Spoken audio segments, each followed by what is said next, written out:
1월 4일 법률방송 로투데이 시작하겠습니다. 첫 소식입니다. 올 것이 왔습니다. 사법행정권 남용 재판거래 의혹을 수사하고 있는 검찰이 오는 11일 다음 주 금요일 양승태 전 대법원장을 피의자 신분으로 서울중앙지검으로 불러 조사합니다. 전직 대법원장이 피의자 신분으로 검찰에 소환되는 건 사법부 70년 역사상 이번이 처음입니다. 사법부 흑역사를 새로 쓰게 된 양승태 전 대법원장의 혐의 등을 전해드립니다. 장한지 기자입니다. 저는 대법원장으로서 재직하면서 대법원의 재판이나 하급심의 재판이나 간에 부당하게 간섭, 관여한 바가 결단코 없습니다. 결단코 재판에 관여한 바 없다던 양승태 전 대법원장이 오는 11일 검찰의 피의자 신분으로 소환됩니다.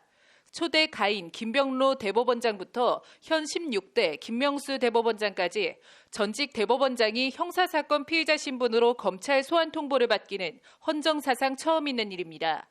검찰은 지난해 6월 사법행정권 남용 관련 고발 사건 10여 개를 검찰 최정예 서울중앙지검 특수 1부에 모두 재배당하며 사법부를 향한 칼을 빼들었습니다. 그리고 수사 개시 7개월 만에 모든 의혹과 논란의 정점에 있는 양 전 대법원장의 출석을 통보함에 따라 검찰 수사는 이제 정점을 찍게 됐습니다. 양 전 대법원장은 법원 행정처장을 지낸 박병대, 고영한 두 전 대법관과 앞서 구속 기소된 임종원 전 법원 행정처 차장 등에게 재판 거래 관련 지시를 내리거나 보고를 받은 반헌법적 혐의를 받고 있습니다. 구체적으로는 일제 강제징용 손해배상 소송 등에 대한 재판 거래, 법관 사찰 및 법원 내 비판 세력 탄압, 헌법재판소 내부 정보 유출 등의 혐의를 받고 있습니다. 검찰은 지난해 11월 임종원 전 차장을 구속 기소하면서 44개 범죄 사실에 대해 양 전 대법원장을 공범으로 적시한 바 있습니다. 받는 혐의와 의혹이 방대한 만큼 양 전 대법원장의 검찰 출석이 한 번으로 끝나지 않을 가능성도 있습니다. 이와 관련 검찰 관계자는 조사 분량 자체가 물리적으로 하루에 끝내기 어렵다. 가급적 심야 조사는 하지 않는다는 게 기본 방침이다라고 밝혔습니다. 검찰은 양 전 대법원장 소환 전에 박병대, 고영한 두 전직 대법관을 한두 차례 더 소환해 조사할 계획인 것으로 전해졌습니다. 검찰이 부르면 부르는 대로 가야 하는 신세가 돼버린 전직 대법관들과 대법원장. 검찰은 양 전 대법원장에 대한 조사를 마친 뒤 구속영장이 한 차례 기각된 박병대, 고영한 두 대법관을 포함해 양 전 대법원장에 대한 신병 처리 여부를 결정할 방침입니다. 법률방송 장한지입니다. 이재만, 안봉근, 정호성 전 문고리 3인방에 대한 국정원 특활비 상납 관련 혐의 항소심 선고 공판이 오늘 내려졌습니다. 일부긴 하지만 박근혜 전 대통령에게 건너간 국정원 특활비에 대해 사실상 처음으로 특활비가 뇌물에 해당한다는 법원 판단이 나온 건데요. 이 소식은 이현무 기자가 전해드립니다. 1심에서 징역형 실형을 선고받은 이재만, 안봉근 전 비서관은 하늘색 수의를, 집행유예로 풀려난 정호성 전 비서관은 양복에 넥타이를 메고 항소심 선고 공판에 출석했습니다. 이들 문고리 3인방은 박 전 대통령에게 국정원 특활비 35억 원을 상납하는 데 관여한 특가법상 뇌물 방조와 국고손실 방조 등 혐의로 기소됐습니다. 항소심 재판부는 이재만 전 비서관에 대해선 원심과 같이 징역 1년 6개월을 선고했습니다. 안봉근 전 비서관에 대해선 1심과 같이 징역 2년 6개월을 선고하면서 1심에는 없었던 벌금 1억 원도 추가로 선고했습니다. 정호성 전 비서관에 대해서도 1심보다 형량이 더 늘어난 징역 1년 6개월에 집행유예 3년을 선고하면서 역시 벌금 1억 원도 추가로 함께 선고했습니다. 안봉근, 정호성 전 비서관의 형량이 늘어나고 도합 2억 원의 벌금이 선고된 것은 2016년 9월 박 전 대통령에게 건너간 특활비 2억 원을 항소심 재판부가 뇌물로 판단했기 때문입니다. 이 돈은 최순실의 국정농단 의혹이 수면 위로 불거진 뒤 한동안 특활비 상납이 중단됐다가 박 전 대통령에게 다시 건너간 특활비입니다. 직무 집행의 공정성을 의심받기 충분하다. 어떤 특혜를 준 적이 없더라도 대통령의 직무에 관해 교부한 뇌물로 보는 것이 타당하다는 것이 항소심 재판부의 판단입니다. 일부이긴 하지만 법원이 박 전 대통령에게 건너간 국정원 특활비를 뇌물로 판단한 것은 사실상 이번이 처음입니다. 이에 따라 같은 혐의에 대한 박 전 대통령이나 전직 국정원장들 항소심 재판에 오늘 문고리 3인방 항소심 재판부의 판결이 영향을 미칠지 관심입니다. 각 재판부마다 판단은 좀 다를 수 있거든요. 이거 다를 수는 있는데 기본적인 법리는 동일한 거라서 이 판결의 결과가 영향을 미칠 가능성이 있고. 앞선 박 전 대통령과 문고리 3인방의 재판과 달리 국정원 특활비가 뇌물로 인정되면서 향후 박근혜 전 대통령의 항소심 재판에 미칠 영향이 주목됩니다. 법률방송 이현무입니다. 국정농단 불법 사찰 혐의로 1심에서 모두 징역 4년을 선고받은 우병우 전 민정수석이 지난 3일 밤 0시를 좀 지난 시간 구속기한 만료로 수감돼 있던 구치소에서 풀려났습니다. 구속기한 만료에 따른 정당한 석방일까요? 뭔가 좀 찜찜한 구성이 있는 석방일까요? 저희 법률방송 심층 리포트 보시고 판단해 보시죠. 김태현 기자입니다. 지난 3일 0시 8분 우병우 민정수석이 수감돼 있던 경기도 의왕시 서울구치소에서 석방됐습니다. 2017년 12월 15일 불법 사찰 사건으로 구속된 이후 384일 만에 석방입니다.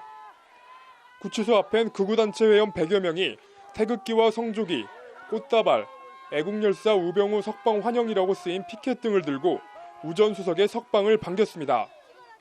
피곤한 기색이 역력한 와중에도 우 전 수석은 꽃다발을 받자 엷은 미소를 지어 보이기도 했습니다.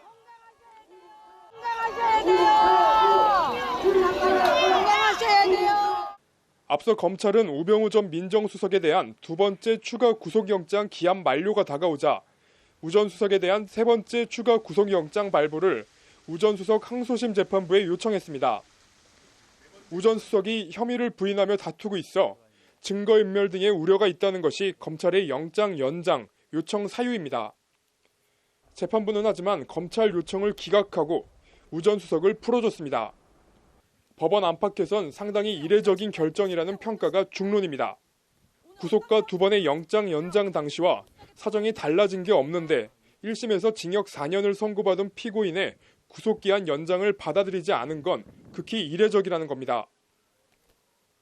제가 갖고 있는 의문은 1심 때 구속됐을 때는 이제 뭐 형이 중하고 증거인멸이나 도주 우려가 크다라고 해서 이제 구속이 됐었는데 과연 그때 1심이랑 지금 2심 때가 도대체 크게 뭐가 달라진 점이 있는지 좀 저도 의문을.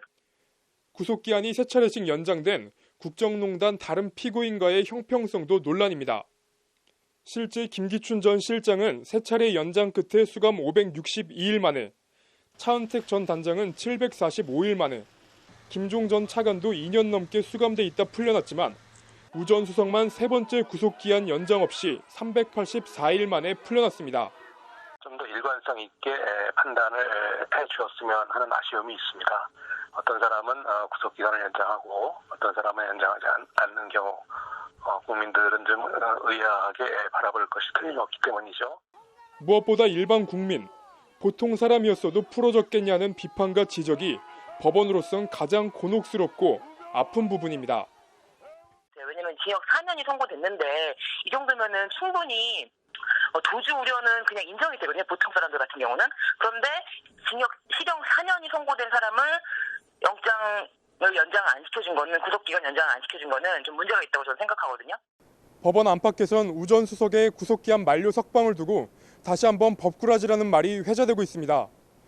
1심에서 도합 징역 4년을 선고받은 우 전 수석에 대해 항소심 재판부는 어떤 결정을 내릴지 법원 안팎에 관심이 모아지고 있습니다. 법률방송 김태현입니다. 국방부가 오늘 대체복무제와 관련해 앞으로는 양심적 병역 거부라는 용어는 사용하지 않고 종교적, 신앙 등에 따른 병역 거부자라는 용어를 사용하기로 했다고 밝혔습니다. 오늘 앵커 브리핑은 이름 얘기해보겠습니다. 대체복무제 용어를 둘러싼 불필요한 논란을 최소화하고 국민적 우려를 해소하기 위해 앞으로 양심, 신념, 양심적 등과 같은 용어는 사용하지 않을 것이다.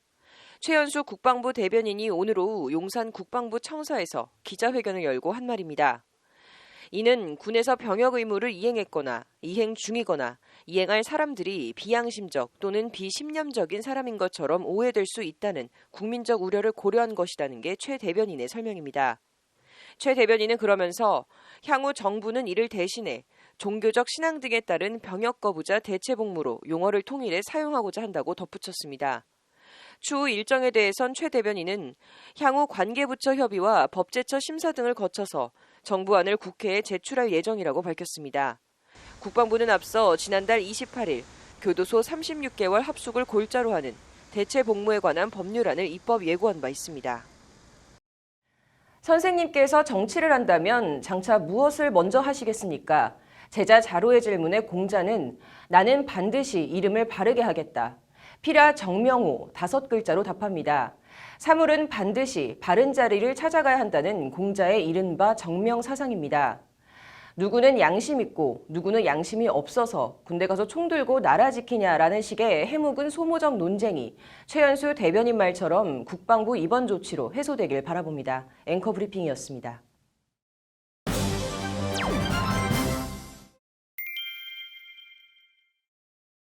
제주 20대 여성 변사 사건 주범이 예멘인이라더라. 이런 식으로 사람들을 혹하게 만드는 가짜뉴스. 정말 큰 문제가 아닐 수 없는데요. 사람들을 혹세 무민하게 만드는 가짜뉴스. 근절할 수 있는 방안은 없는 걸까요? 가짜뉴스 근절 최전선에서 동분서주하고 있는 선우리 변호사를 만나 얘기를 나눠봤습니다. 법률방송 로투데이 인터뷰 김정래 기자입니다. 사람 좋은 웃음으로 취재진을 맞은 선우리 변호사는 2016년 영국 옥스퍼드 사전이 올해의 단어로 선정한 탈진실 얘기로 인터뷰를 시작했습니다. 탈진실이 폭다는 말은 이제는 객관보다는 주관, 그 다음에 진실보다는 감정이 좌우하는 세상이 도래했다. 사람들이 자기가 보고 싶어하는 거는 계속 보기 싫은 거는 보지 않는. 듣고 싶은 것만 듣고 보고 싶은 것만 보려 하는 성향이 초연결 사회, 누구나 콘텐츠를 공급할 수 있는 기술의 발전과 만나 가짜 뉴스라는 부작용을 낳았다는 겁니다. 그리고 그 배경과 기저 이면엔 자본주의 사회의 물씬, 돈이 있다는 것이 서 변호사의 진단입니다. 이런 가짜뉴스를 만드는 사람, 공급하는 측면이 있지 않겠습니까? 첫 번째는 정치에 선동을 이용하는 사람도 있겠지만 이게 해보니까 돈이 되더라, 광고를 통해서. 그게 알려지면서 많은 가짜뉴스가. 그리고 이런 가짜뉴스는 잘못된 정보의 주입, 사회적 혼란과 신뢰 저하, 나아가 궁극적으로는 민주주의를 뿌리에서 갉아먹는 암덩어리 같은 존재라는 게 서 변호사의 생각입니다. 증오, 혐오가 판을 치게 되니까 사회적으로 되게 불안정한 분위기가 될 것이고 나아가서는 사회적 신뢰가 확 떨어지게 되겠죠. 결국 사회적 신뢰가 무너지게 되면 민주주의 위기가 오지 않겠습니까? 그리고 이는 특정 정당에 관여해야 할지 많은 고심 끝에 서 변호사가 민주당 허위조작정보대책특별위원회 자문위원으로 참여하게 된 이유이기도 합니다. 그래서 이거는 정파적으로 접근할 문제가 아니고 모든 정당이 참여해야 될 문제라고 생각을 합니다. 그러나 가짜뉴스를 생산하고 돌아다니게 만드는 힘은 생각보다 훨씬 견고했고 현실은 만만치 않았습니다. 당장 5.18 민주화운동 북한군 침투설 등 명백한 가짜뉴스 100여 건을 삭제해달라고 지난 10월 구글 코리아에 요청했지만 돌아온 답변은 싸늘했습니다. 저도 그때 구글 방문할 때 같이 갔었는데요. 구글 코리아 사장이 유튜브는 진실을 규명하지 않습니다. 이렇게 말한 거를 제가 들었습니다. 구글 입장에서는 진실을 규명하지 않는 것이 자기한테 나은 유인. 진실을 규명하지 않는 것이 낫다는 것이 무슨 말일까? 결국 그 뒤에는 광고, 예의 그 돈이 있다는 것이 서 변호사의 설명입니다. 광고를 받기 위해서는 내용이 아주 자극적이고 선정적이고 혐오와 증오를 하는 이런 내용들이 잘 팔리다 보니 그런 동영상들이 많이 있고 그 속 안에서 가짜 뉴스가 기생을 하고 있습니다. 이 지점에서 구글은 가짜뉴스 생산과 유포의 공범이 된다는 게 서 변호사의 말입니다. 그러면 그 광고가 들어오면 수익을 어떻게 나누냐? 그 가짜뉴스를 생산하는 사람과 구글이 같이 이익을 나누고 있습니다. 그러니까 그런 구조가 되고 보니까 서 변호사가 급한 대로 해결책으로 제시하는 방안은 가짜뉴스 생산과 유포의 진앙인 온라인 광고 규제 근거를 만들어 돈줄을 묶는 겁니다. 미디어랩법은 지금 현재 방송 광고만 할 수 있도록 방송 광고만 규제할 수 있도록 되어 있는데 거기에서 이제 온라인 광고, 예를 들면 유튜브에 나오는 광고들은 빠져 있는 상황입니다. 거기까지 아마 확대시킨다 그러면 서 변호사는 더 나아가 훨씬 근본적이고 포괄적인 해결책으로 가칭 허위조작정보 유통방지법 제정을 제시했습니다. 미국의 어느 인터넷 방송사가 9.11 테러가 미국 정부의 자작극이라니 이런 걸 계속 이렇게 여과 없이 가짜 뉴스를 배포를 하자 미국 정부가 그 계정을 폐쇄시켰습니다. 표현의 자유와 가짜 뉴스의 폐해를 한번 생각해 볼 수 있는 좋은 예라고. 표현의 자유와 가짜 뉴스 규제 사이 누가 무엇을 잣대로 그것을 규제하는가?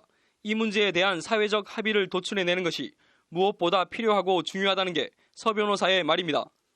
이것은 국가 차원의 과제로 반드시 꼭 이루어져야 한다는 당부이자 다짐의 말로 서 변호사는 인터뷰를 마무리했습니다. 법률방송 김정래입니다.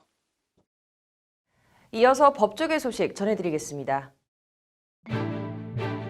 사의를 표명한 안철상 법원 행정처장 후임으로 조재현 대법관이 임명됐습니다. 대법원은 24년간 변호사 활동으로 국민 눈높이에서 사법개혁을 수행할 적임자라고 임명 배경을 밝혔습니다. 사자 명예훼손 사건 재판을 앞두고 전두환 전 대통령 측이 신경쇠약 등을 이유로 재판기일 연기를 신청했지만 재판부가 이를 받아들이지 않고 예정대로 7일 재판을 진행하기로 했습니다. 검찰이 가습기 살균제 제조사인 SK케미칼과 애경산업에 대한 재수사에 착수했습니다. 서울중앙지검은 오늘 오전 가습기 살균제 피해자들을 불러 고발인 조사를 했다고 밝혔습니다. 대검은 오늘 지난해 10월에서 11월 2달 동안 음주운전 사범 91명을 구속 기소하고 2,511명을 불구속 기소했다고 밝혔습니다. 1월 4일 법률방송 로투데이 여기서 마치겠습니다. 시청해주신 여러분 고맙습니다.